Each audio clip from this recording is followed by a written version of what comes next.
Bonjour.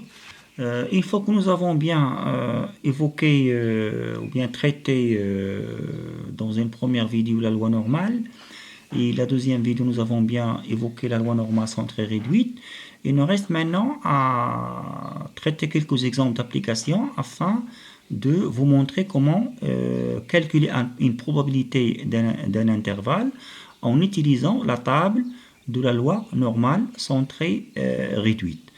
Et je vous rappelle que le passage par la loi normale centrée réduite est totalement nécessaire pour qu'on puisse calculer la probabilité d'intervalle comme je l'ai bien présenté auparavant. Bien, ici vous avez un exemple d'application, comme vous le voyez.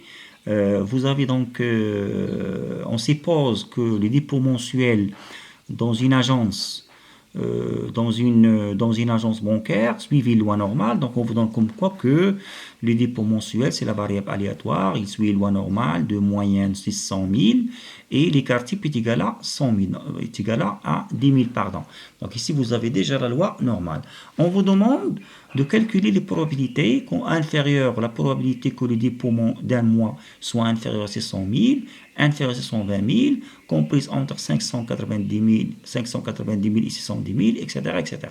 Bien, donc pour répondre à cette question, vous avez déjà la variable aléatoire, donc x, donc c'est une loi, déjà x, la variable aléatoire, ce sont les dépôts mensuels dans l'agence bancaire, voilà. Vous avez x, oui, et loi normale, c'est une donnée, donc nous avons déjà quoi la loi normale. La moyenne 600 000, l'écart type est égal à 10 000.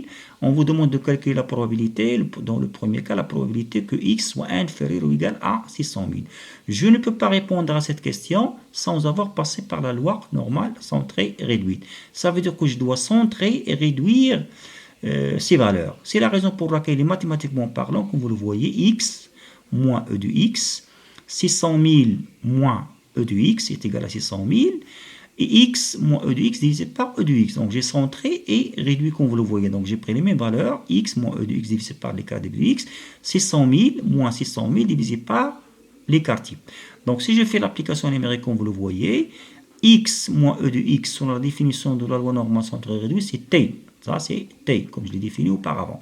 Toujours le fait de mettre x moins m sur sigma, c'est grand T. D'accord? C'est grand T.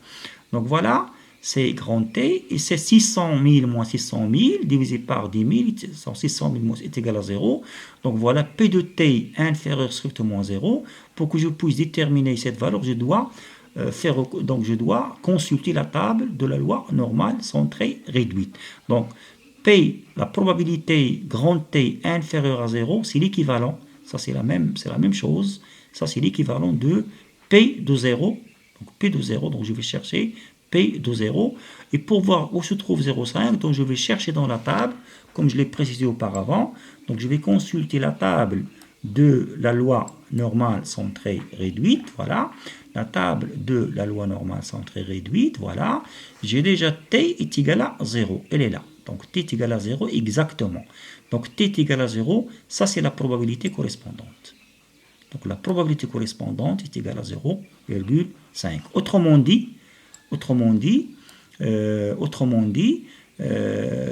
la probabilité pour que le dépôt mensuel soit inférieur ou égal à 600 000 est égale à 50%. Donc, j'ai 50% de chance pour que cette probabilité, le dépôt mensuel, soit inférieur ou égal à 600 000. L'autre probabilité, B, la même chose, x inférieur ou égal à 620 000, comme vous le voyez, 620 000.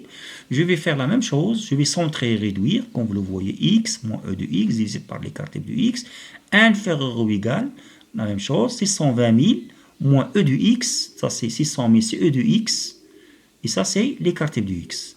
Voilà, ça c'est t, 620 000 moins 600 000, c'est 20 000, divisé par 10 000 est égal à 2. Donc je vais toujours, pour déterminer cette probabilité, je dois consulter, je dois lire sur la table de la loi normale centrée réduite pour t est égal à 2, qui est la probabilité correspondante. Donc faites attention ici, vous avez inférieur strictement. Inférieur strictement, il correspond à ce qu'on a déjà vu dans la table de la loi normale centrée réduite. Donc t est égal à 2. Donc t est égal à 2. Donc faites attention, voilà, il faut toujours vérifier comme quoi vous cherchez une probabilité, une fonction de répartition qui correspond à cette forme, inférieure strictement. Donc t est égal à 2, t est égal à 2, voilà, t est égal à 2, voilà, t est égal à 2 exactement. Donc voilà la probabilité que nous cherchons. Donc est égal à 0,9772 ou bien 97,72%. Donc voilà pour cette question. Je vais maintenant voir l'autre question. L'autre question, c'est une probabilité, comme vous le voyez, d'intervalle. Probabilité d'intervalle. Et je vous rappelle, nous avons déjà vu dans la vidéo précédente comment calculer la probabilité d'intervalle. Voilà, la probabilité d'intervalle. Je vais centrer et réduire comme je l'ai fait auparavant. Voilà, T1 et T2. Donc je vais essayer de vous montrer comment faire une application numérique concernant la probabilité d'intervalle. Comme vous le voyez, je cherche la probabilité X comprise entre 590 000 et 620 000, comme vous le voyez, tout en sachant que X, oui, est loi normale. Voilà, X, oui, est loi normale, comme nous l'avons déjà précisé auparavant. Donc, je vais centrer et réduire, comme vous le voyez, mathématiquement parlant. Chaque terme de cet intervalle, j'ai retranché l'espérance et j'ai divisé par l'écart type. C'est ce que j'ai fait ici. Donc, comme vous le voyez, vous avez 590 000 moins 600 000, etc. Vous avez ici ça, cette valeur est égale à moins 1. Et l'autre valeur ici est égale à plus 1. Parce que vous aurez ici moins 10 000 divisé par 10 000, c'est moins 1. Plus 10 000 divisé par 10 000, c'est plus 1. Voilà. Et comme je vous rappelle toujours cette probabilité d'intervalle, je prends toujours P, la grande valeur, moins la petite valeur. La grande valeur moins la petite valeur. Donc c'est P de 1.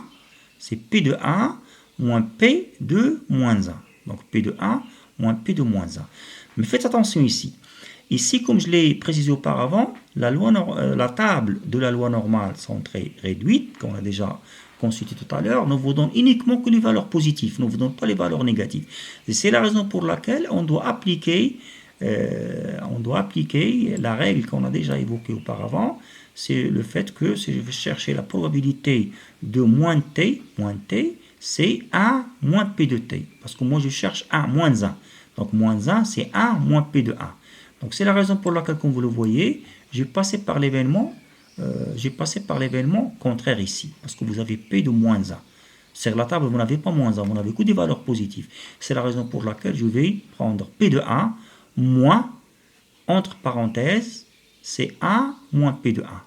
Donc, comme vous le voyez, si je fais, donc c'est P de 1 plus 1, d'accord, c'est P de 1, pardon, P de 1 moins 1 plus P de 1. Donc, vous avez, c'est la raison pour laquelle vous avez 2 P de 1, 2 P de 1 moins 1.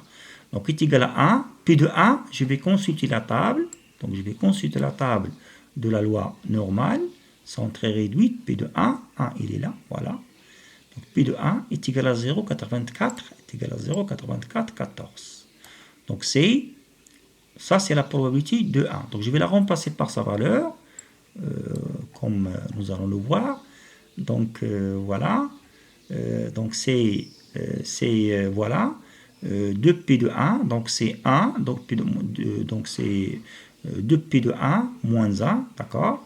Donc, est égal à, donc si je remplace chaque terme par sa valeur, donc ça va donner 0,6826. Donc 0,6826. Bien, relativement à la dernière question, toujours une probabilité d'intervalle comme vous le voyez, voilà, probabilité d'intervalle.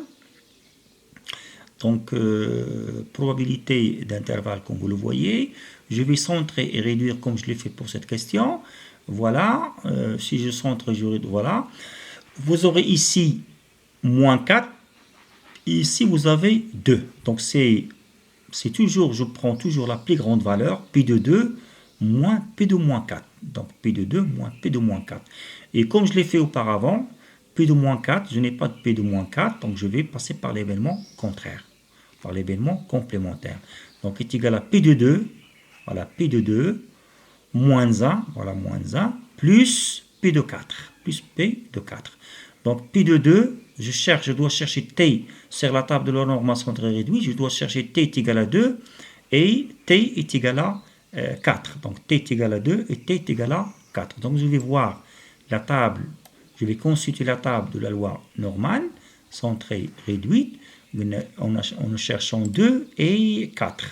Donc P de 2, voilà, ça c'est 2, voilà.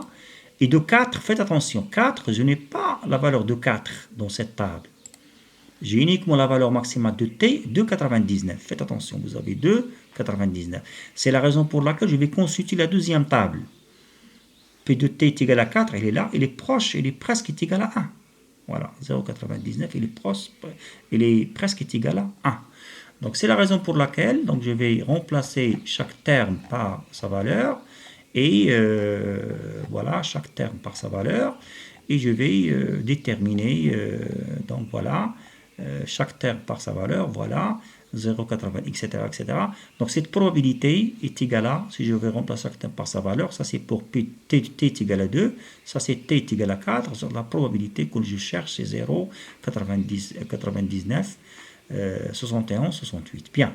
Un autre exercice qui porte sur, voilà, des portes ont une hauteur standard 2,02 mètres. Donc, quelle est la probabilité ou bien la proportion d'individus susceptibles de se cogner la tête dans une population dont la taille est normalement distribuée avec une moyenne 1,7 et un écart type de 10 cm. Donc, faites attention ici, on vous donne déjà la loi. La taille de la population, elle est normalement distribuée, ça veut dire qu'il suit une loi normale. Et les paramètres de la loi normale ici, vous avez M est égal à la moyenne 1,7 m et l'écart type est égal à 10 cm. Faites attention ici, il faut standardiser l'unité de compte. Soit il faut qu'on travaille avec le mètre ou bien le centimètre. Donc faites attention. Donc voilà, les individus, donc X ici, X c'est la taille des individus, c'est-à-dire la taille des individus qui vont donc franchir donc la porte. Donc X suit loi, X c'est la taille des individus de cette population, il suit loi normale de paramètre 170, donc j'ai converti donc toutes les valeurs en centimètres, 170 multiplié par 100, 170 et 10, donc 170 et 10, donc voilà. Pour que l'individu, donc faites attention à la question ici, quelle est la proportion des individus qui vont se cogner la tête. Donc vous aurez un problème avec la porte.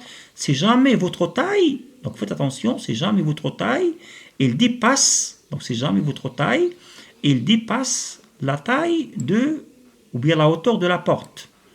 Donc si jamais votre taille dépasse par exemple la hauteur de la porte, vous dépassez les 202 cm, donc parce que je travaille sur le centimètre, donc je dois chercher la probabilité pour que x soit supérieur strictement à 202. Donc faites attention ici, vous avez probabilité x supérieure strictement à 202. Mais dans la forme de la table de la loi normale centrée réduite, elle est donnée par inférieur. Donc il faut passer la raison pour laquelle, comme vous le constatez, je dois centrer réduire. Donc voilà, c'est x moins e de x divisé par l'écart type de x, 202 moins e de x divisé par l'écart type de x. Donc je vais centrer réduire, voilà, comme vous le voyez. Donc je cherche la probabilité, voilà, t supérieur, mais dans la table de la normale, nous avons inférieur. Et c'est la raison pour laquelle je dois passer par l'événement complémentaire. C'est la raison pour laquelle j'ai fait 1 moins P de T inférieur strictement à 3,2. Et sur la table de la loi normale centrée réduite, voilà, si vous cherchez la valeur pour T 3,2, donc je vais trouver 3,2, donc vous avez 3,2, il est là. 3,2, c'est 0,99 931. Donc si je remplace chaque terme par sa valeur, généralement, donc voilà, je trouve une probabilité qui est proche à 0, 0,3069. Mais faites attention, ce n'est pas une probabilité qui est égale à 0, il est proche à 0. Pour l'interprétation, environ 7 individus, si jamais une porte principale d'une grande distribution, ou bien une entreprise, ou bien une école, ou bien une faculté, si jamais 10 000 personnes vont passer par cette porte, on aura 7 individus qui sont susceptibles de se cogner donc la tête avec une telle porte. Qui a une hauteur de 202 cm. Donc voilà pour cette vidéo. Donc je vous donne rendez-vous dans une prochaine vidéo pour traiter la suite. Merci.